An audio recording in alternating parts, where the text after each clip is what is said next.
Boa noite, grande abraço para todos que me acompanham aqui no canal do YouTube História de Santa Cruz.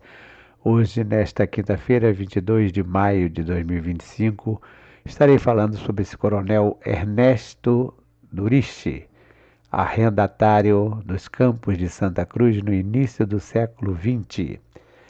Segundo a revista Polianté de Santa Cruz, editada em 1933, em um resumo biográfico do coronel Ernesto Duriche, consta que ele foi um sincero e dedicado amigo de Santa Cruz. A partir de 1917, mais de 10 anos após Ernesto Duriche ter se tornado o único arrendatário dos campos da Fazenda Nacional de Santa Cruz, surgem inúmeras denúncias na imprensa com afirmações de que o coronel não estava cumprindo o contrato. Duriche era banqueiro, capitalista e empresário, dispondo de muitos recursos e influências. Aqui, segundo a revista Poliantéia de Santa Cruz, foi um sincero e dedicado amigo de Santa Cruz. Na qualidade de um dos chefes da empresa de carnes verdes e da Companhia Agrícola Pastoril, transformou os campos da Fazenda Nacional de Santa Cruz em verdadeiro celeiro. Foi um dos fundadores do Tiro de Guerra 170, tendo sido seu primeiro presidente. Foi um lutador em prol da construção de um matadouro modelo em Santa Cruz. Tudo quando dissesse a respeito a esta terra, tinha na sua pessoa um destemido vanguardeiro. Sua bolsa esteve sempre aberta aos necessitados. Aqui já é o contraponto. Ali nós tivemos elogio, aqui são as denúncias na imprensa contra o coronel Duriche. Não há negócio melhor do que arrendar bens do patrimônio nacional.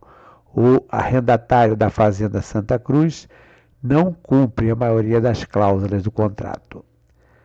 É um um semanário chamado A Rua, de 8 de março de 1917. Nessa edição, o semanário publica trechos da Lei número 1313, de 30 de dezembro de 1904, destacando as cláusulas do contrato que tornavam obrigação do arrendatário cumprir, principalmente no concernente à manutenção dos campos em condições de insalubridade.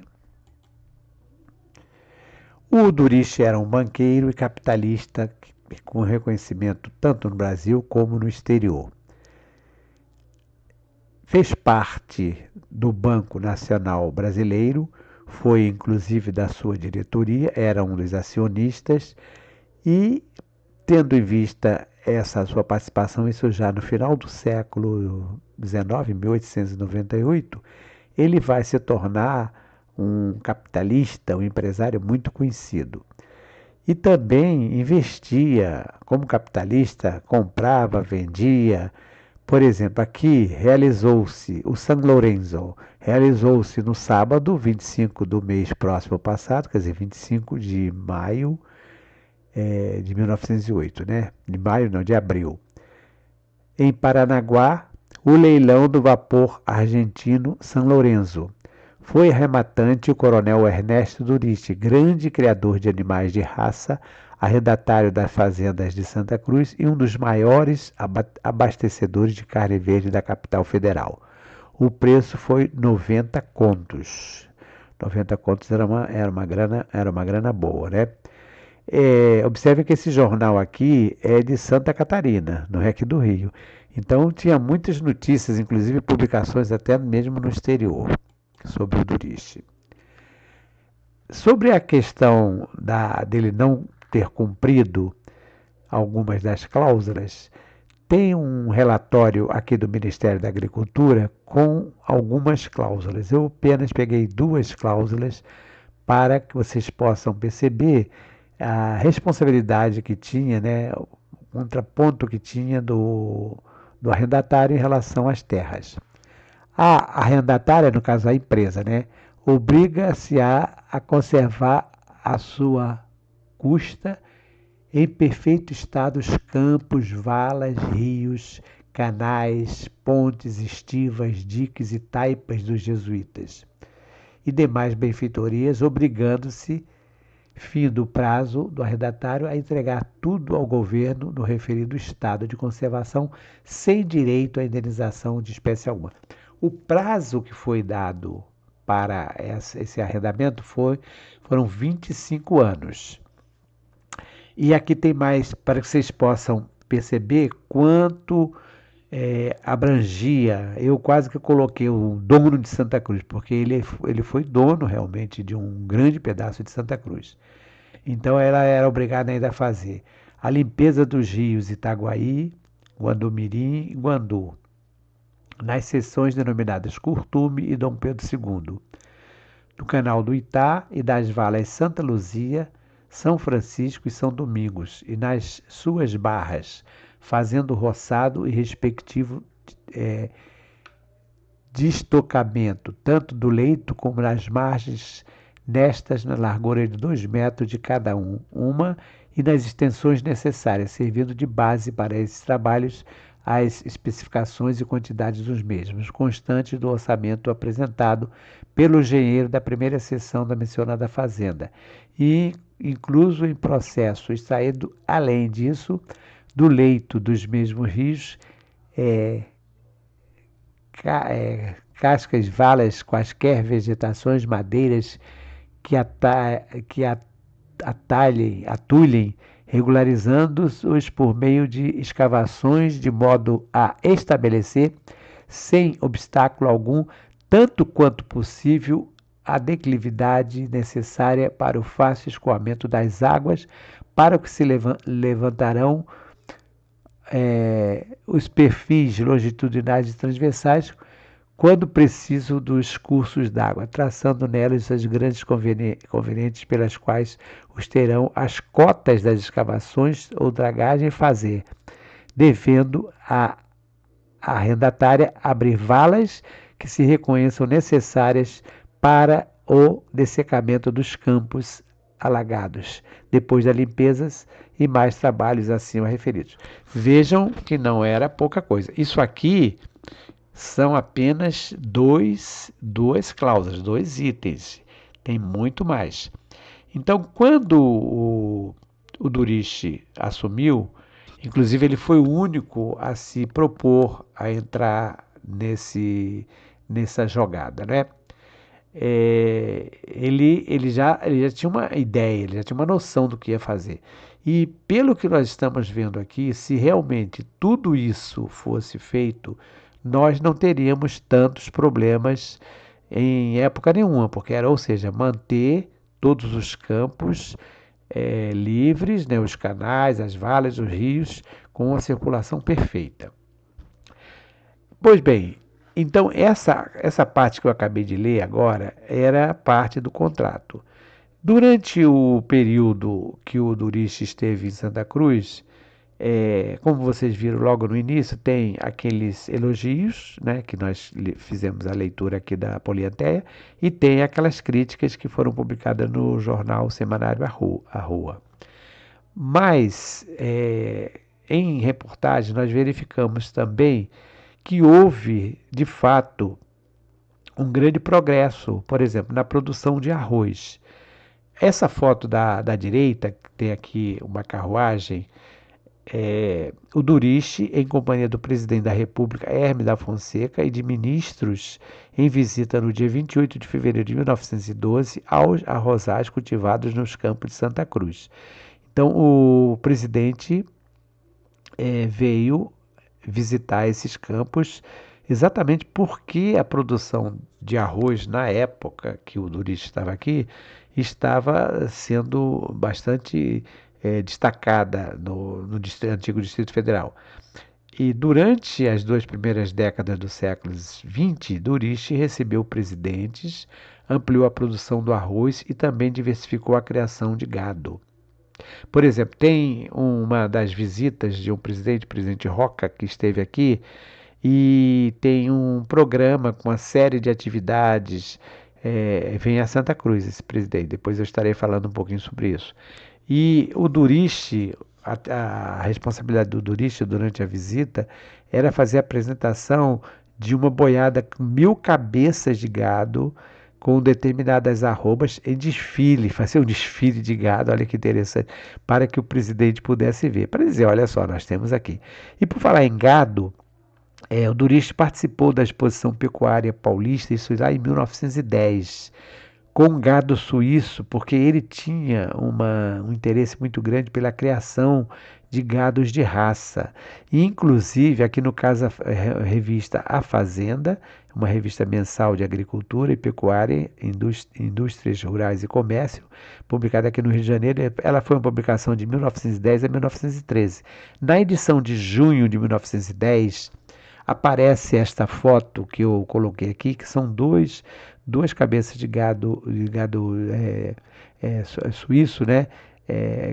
De leiteiro, no caso, que foi levado, criação de raça especial, né? Que foi levado pelo Durich para a exposição. Então vocês vejam que a revista deu um destaque, porque realmente é um tipo de gado bonito. E ele fazia também compra de cavalo de raça, era um empreendedor.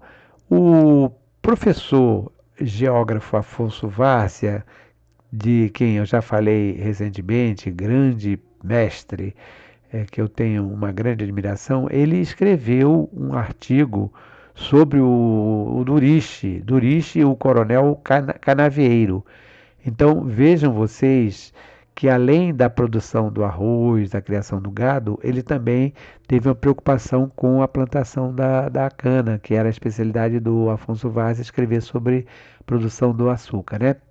Nenhum grileiro mostrou o característico desembaraço territorial germânico de Ernesto Durich. Você está falando germânico porque o Durich ele era suíço, que armou em Santa Cruz frutuoso campo de operações, sabendo ligar-se por amizade a famílias de antiga raiz do local, entre elas os Santiagos.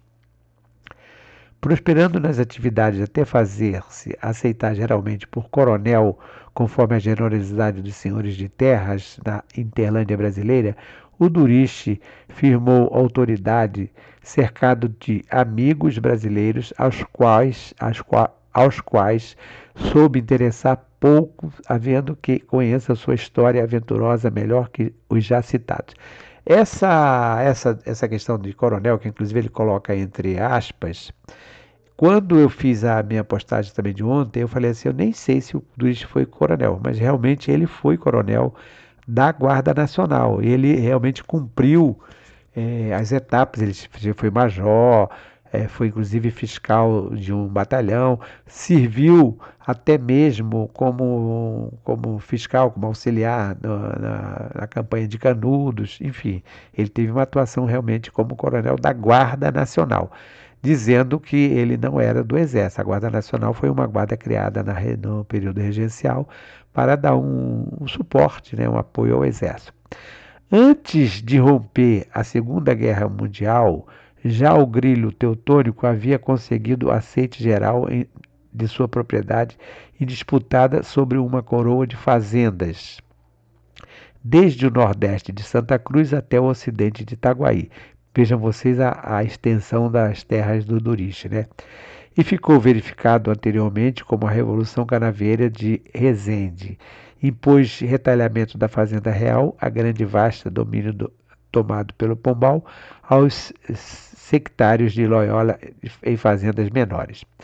As fazendas do Durich armavam um autêntico semicírculo desde o extremo oeste do maciço de Jericinó, Morro do Marapicu, até a velha fronteira jesuítica do Rio Itinguçu, colada ao contato direto que toma a Serra do Mar com a Baía de Sepetiba. E ele diz aqui que o Durich acabou se tornando senhor de duas cidades, porque o Durich teve atuação tanto em Santa Cruz como em Itaguaí. A cidadezinha de Santa Cruz e toda a região conheceram então o Durich marcial do ativismo germânico esticado na farda caque, com que comandava espetaculares paradas de rapaziada de extremo oeste carioca no município de Itaguaí. Que exatamente aqui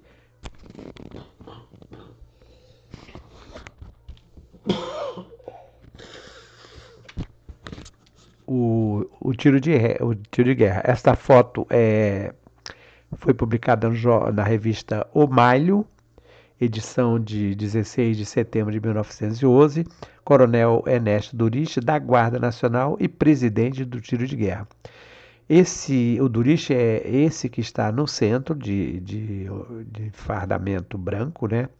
Ao lado esquerdo dele, né? Ou melhor, ao lado direito dele, nosso lado esquerdo, está o Coronel Honório Pimentel, que era deputado, e os demais integrantes do grupo de atiradores santacruzense em frente à sede social no dia do primeiro exercício de infantaria. Ao centro, de branco, está o Coronel Ernesto Durich, presidente do Tiro de Santa Cruz, tendo à sua direita o Coronel Honório Pimentel. Então, para vocês terem uma ideia, esse Durich, ele realmente, além dele ser capitalista, dele ser empresário, dele ser agricultor, ele também vai incentivar a parte militar. Inclusive, aqui, por exemplo, aqui uma homenagem da revista O Malho, uma publicação da revista O Malho, Coronel Ernesto Durich, o prestimoso cidadão que em todos os momentos oficiais, ou melhor, difíceis para o Brasil, oferece generosamente seu sangue e sua bolsa. Como ele era capitalista, né? Então o dinheirinho tinha que sair.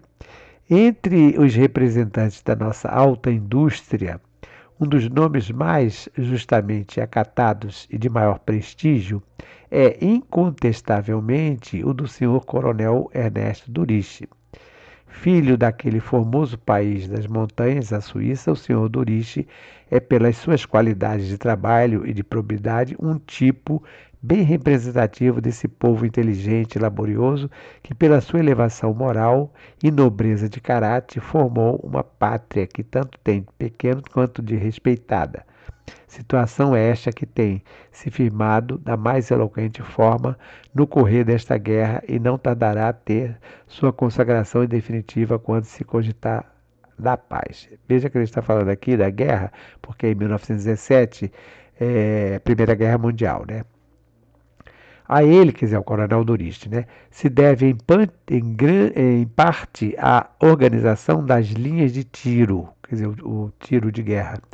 Conhecedor como é dessa bela instituição que fez no seu país de nascimento de cada cidadão um soldado.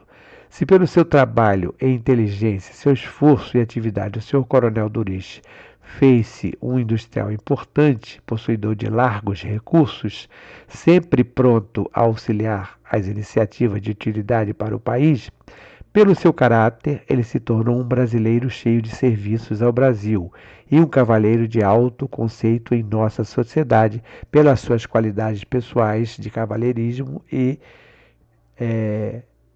fidalga urbanidade, né? Ele era campeão de tiro, ele participava de vários campeonatos de tiro, inclusive ganhando prêmios, e também era um amante do turf, criador de cavalos. No caso de Santa Cruz, quando foi criado o Clube de Corrida de Santa Cruz, o Coronel Durich, eu já falei sobre o Clube de Corrida de Santa Cruz, o Coronel Durich foi eleito presidente, porque também ele naturalmente apoiava financeiramente, né? Aqui tem uma pequena notinha, pelo Coronel Ernesto Durich foram adquiridos por 2,6 contos, não é pouco dinheiro não, né? 2,6 contos, os animais Jael, Graciema e Vera, que se destinam à reprodução, ou seja, cavalos de raça. E aqui ele uma nota sobre a viagem que ele faria à Alemanha, à Europa, né, para negociar com os fazer negócios comerciais. Então, aí o tiro, que ele era presidente, quem vai assumir vai ser o tesoureiro, Alberto Pereira Braga.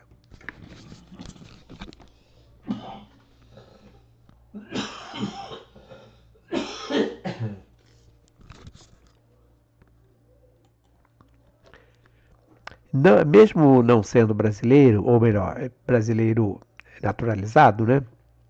o Duriche participava muito das atividades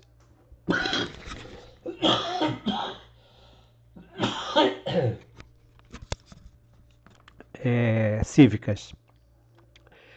Aqui, à esquerda, essa coluna que tem várias fotos, são os participantes, os membros, né, da diretoria da comissão de comemoração do centenário, né, de 15 de novembro de 1889. Isso foi em 1909. Então, o Duriche está aqui. Ele é aqui o quarto do lado direito, esse bigodudo, todos eles têm bigodões aqui, então esse é o Duriche. Então vocês observaram que ele participava também dessas atividades, né? Essa página é como se fosse assim uma espécie de social, porque tem muitas notas dele, porque ele também era um bom vivan, gostava de viajar em trem de primeira classe, os melhores hotéis, enfim, melhores restaurantes, tudo isso tem notas sobre isso, né? Aqui o encontro dele com o Marechal Hermes da Fonseca, aliás, eles se encontram várias vezes, né? O Duriche foi hoje de manhã visitar o Matadouro junto com o Marechal Hermes da Fonseca. Uma nota sobre o tiro, em 1906, publicado no Jornal Fluminense, foi quando ele recebeu também uma premiação por ter participado da competição. E aqui o coronel Ernesto Duriche, comandante da 22ª Brigada de Cavalaria, no caso Guarda Nacional, né, pedindo 4 meses de licença para ir à Europa. Requeirá ao senhor ministro da Justiça, visto que as licenças para fora do país competem ao governo. Artigo 28, a linha 3. Então, isso aqui é o despacho que foi dado porque ele queria viajar, mas como membro da Guarda Nacional. Então, era realmente uma pessoa aqui. Mas tudo chega a um final. E aqui nós temos a notícia da rescisão de contrato, fim de um império. Claro que, como nós colocamos naquela nota do início, é provável que em determinado momento o Duriche, a empresa começou a deixar a desejar. Tanto que vocês viram pela foto que foi colocada, né? Os canais totalmente assoreados, cheios de lama, né? Então, a rescisão de contrato, despacho do ministro da Fazenda, a petição de Ernesto foi negada a reconsideração pedida. Rescisão de contrato, quer dizer, acabou, não tem mais. O ministro da Fazenda, em longo e fundamentado despacho, indeferiu o requerimento em que Ernesto Duriche pediu reconsideração do despacho que declarou rescindido o contrato de arrendamento da Fazenda Nacional de Santa Cruz. Foi publicado no jornal Correio da Manhã, 24 de janeiro de 1930. E assim termina o império do Duriche. Lembrando que o caso do Duriche ter assumido a Fazenda de Santa Cruz foi em vista, nós sabemos que quando houve a proclamação da República, até a monarquia, Santa Cruz era administrada por superintendentes. Esses superintendentes eram subordinados ao mordomo da Casa Imperial, que era mas quase como se fosse um ministro, né? Um chefe da Casa Civil, digamos assim, um ministro diretamente ligado ao imperador. Então, tudo que se fazia, prestações de contas, tudo que se fazia, era prestado conta a esse mordomo.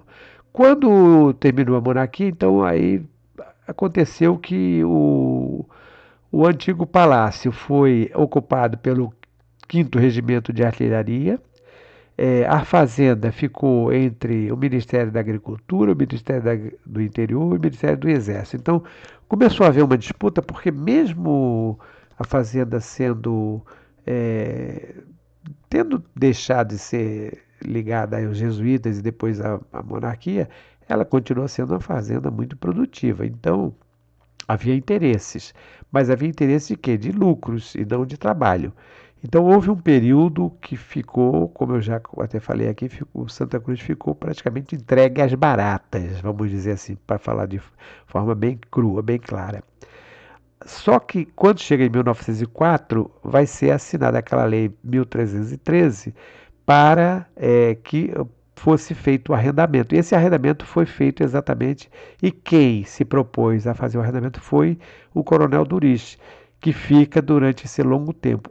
Realmente foi um período longo, porque foi basicamente de 1904, né, um pouquinho depois que ele assume, até 1930, né?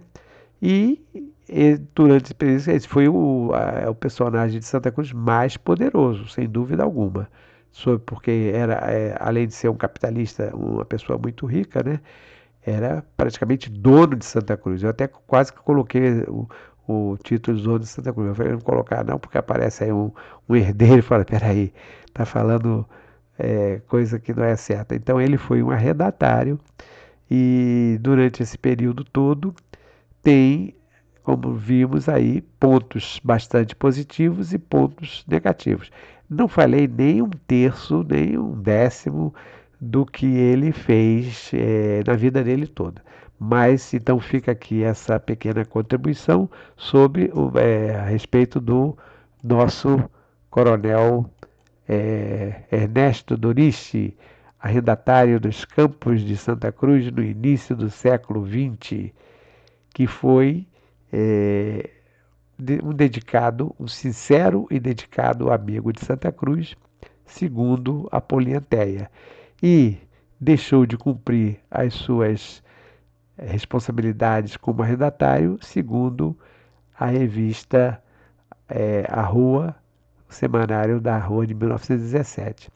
Então, fica aqui um abraço para vocês e até uma próxima oportunidade. Canal de História de Santa Cruz. Até a próxima.